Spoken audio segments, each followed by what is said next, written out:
لیکن میں حیرت میں اس چیز سے پڑا کہ یہاں پر ایک جماعت جو نام نہاد متحدہ علماء اہل سنت کے نام سے چل رہی ہے، جو بار بار مجھے اپنی رکنیت سے معطل کرنے کا، رکنیت سے خارج کرنے کا فیصلہ صادر کر رہی ہے۔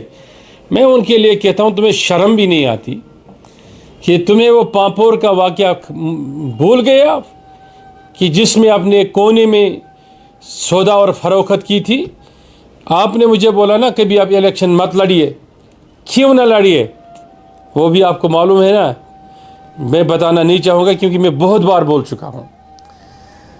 کل مولانا ریاض صاحب کا ایک ویڈیو میں نے جبکہ آج مشاہدہ کیا، کل نہیں دیکھا تھا، میں سفر میں تھا، میں نے وہ مشاہدہ کیا تو جس میں مولانا ریاض صاحب سچائی پہ پردہ ڈال کر کتنا جھوٹ بول رہے ہیں، کس حیثیت سے آپ لوگوں کی خدمت کر رہے ہیں اور لوگوں کی قیادت کر رہے ہیں۔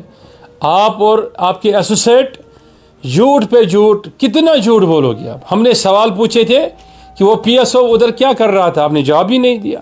ہم نے پوچھا آپ کی میٹنگوں کا اعلان اور ایجنڈا ادھر سے کیوں آتا ہے، آپ نے جواب ہی نہیں دیا۔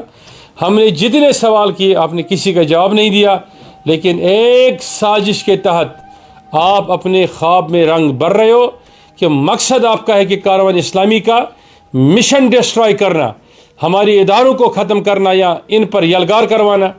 لیکن آپ بے فکر رہے، یہ تنظیم جو ہے اس کا نام حضور سیدنا غوث اعظم رضی اللہ تعالیٰ نے خود رکھا ہے، اس لیے اس میں کوئی فرق نہیں پڑے گا۔ میں رہوں میں مروں، رہوں یا نہ رہوں، اس سے اس مشن کو کوئی فرق نہیں پڑنے والا۔ جن لوگوں کے دلوں میں میری عظمت ہے، جو لوگ مجھ سے محبت کرتے ہیں، وہ مر سکتے ہیں، مٹ سکتے ہیں، لیکن کسی کے الزام سے یا کسی سازش سے ان کے دلوں سے ہماری محبت کوئی نہیں نکال سکتا ہے۔ رہی بات کہ آج ایک اور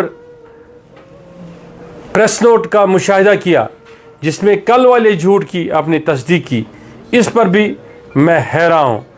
کم سے کم اپنے ہی دامن کو ٹٹولتے نا، اپنے گریبان میں جھانک لیتے نا۔ ریاض صاحب سے گزارش ہے، اپنے ٹٹولتے نا، جھانک لیتے نا اپنے دامن میں۔ ہزار باتیں بولنے کی ہے، لیکن اہل سنت کے مفاد کو اب بھی ملحوظ نظر رکھ رہا ہوں، ورنہ ہزار باتیں بولنے کی ہے جن کو بولنے کے بعد شاید آپ شرمندگی محسوس کریں گے، لیکن خاموش ہوں اس لیے کہ اہل سنت کا مفاد اور اس مشن کو ڈسٹرائے کرنے والوں کی سازشیں اور خواب کس طریقے سے چکنا چور ہو رہے ہیں اور ان کو پھر سے سجانے کے لیے آپ کوشاں ہیں اور کوشش کر رہے ہیں۔